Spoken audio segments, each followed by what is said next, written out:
Network के summit में केंद्रीय गृह मंत्री अमित शाह ने चुनाव से पहले सीए अमल में लाने का ऐलान कर दिया है। इस पर अब सियासत जो है वो शुरू हो चुकी है। यहाँ सीए पर अमित शाह के बयान पर सियासत काफी तेज हो चुकी है। अमित शाह का बयान, चुनाव से पहले सीए अमल किया जाएगा। चुनाव से पहले सीए लाने के ऐलान पर विपक्ष साफ तौर पर बौखलाता हुआ नजर आ रहा है। सीए नागरिकता देने का कानून है, लेने का नहीं, ये अमित शाह का कहना है। विपक्ष सीए को लेकर भ्रम फैला रहा है। अमित शाह ने तमाम बातें कही हैं और लोकसभा चुनाव से पहले सीए लागू होगा जैसे ही ऐलान किया अमित शाह ने, अब इस बात पर बहस छिड़ गई है। विपक्ष जो है वो बौखलाया हुआ नजर आ रहा है। टाइम्स नेटवर्क के समिट में सीए पर अमित शाह ने क्या कहा था वो भी जरा सुन लीजिए।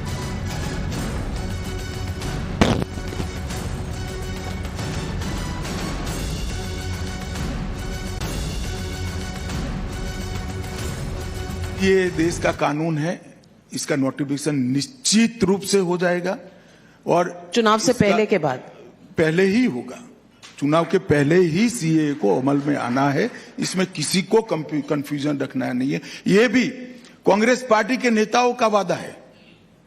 जब देश का विभाजन किया और वहां पर ढेर सारे वहां की देश में अल्पसंख्यक जो थे, हिंदू, बौद्ध, जैन, क्रिश्चियन थे, उन पर प्रताड़ना होती थी, सारे लोग यहां भाग कर आना चाहते थे। उस वक्त कांग्रेस पार्टी का वादा था कि आप धीरे धीरे आइए, आप जब भी आओगे भारत में आपका स्वागत है, आपको नागरिकता दी जाएगी। फिर मुकर गए। और मैं आज स्पष्ट करना चाहता हूं, सीए किसी की भी नागरिकता लेने का कानून नहीं है, छीनने का कानून नहीं है। इस देश की माइनॉरिटी को और विशेषकर मुस्लिम भाइयों को भड़काया जा रहा है। देश में किसी की भी नागरिकता सीए छीन ही नहीं सकता, क्योंकि कानून में प्रोविजन ही नहीं है।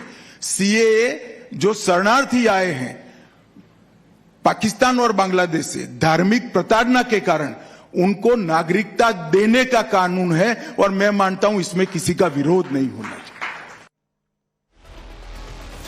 2024 चुनाव से पहले सीए पर अमित शाह के इस मास्टर स्ट्रोक ने विपक्ष की नींद उड़ा दी। समाजवादी पार्टी को इस मौके पर तोप और बंदूक जो है याद आने लगी है। एसपी नेता अमीक जमई ने बयान दिया है, सीए को देश पर थोपने की कोशिश जो है वो की जा रही है। पहले सीए को देश में लागू करके दिखाओ, सीए लागू होते ही सरकार का पतन शुरू हो जाएगा। इस तरीके के बयान सामने आ रहे हैं।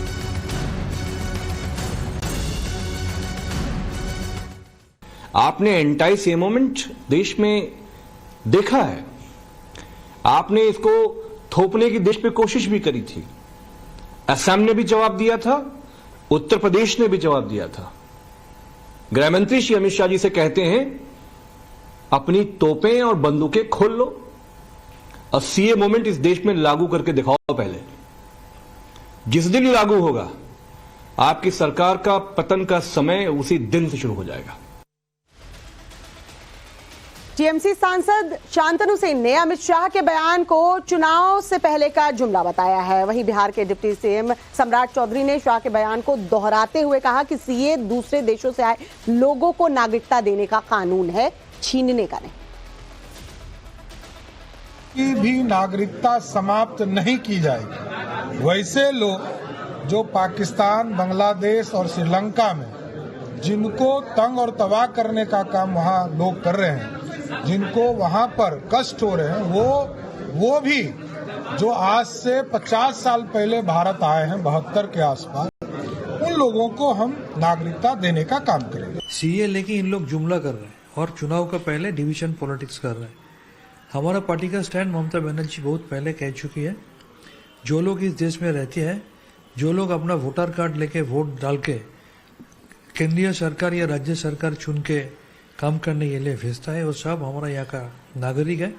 उनका जबरदस्ती दोबारा नागरिकत्व तो सबूत करने का कोई जरूरत नहीं है। हम लोग इसके खिलाफ थे, आज भी है, कल भी रहेंगे। और सिर्फ इतना ही नहीं, बल्कि जो इंडी गठबंधन के नेता हैं वो भी केंद्र सरकार के चुनाव के पहले सीए लाने के फैसले का विरोध कर रहे हैं। और ऐसे ही नेताओं को अमित शाह ने टाइम्स नेटवर्क के मंच से जवाब दिया है, वो भी सुनिए।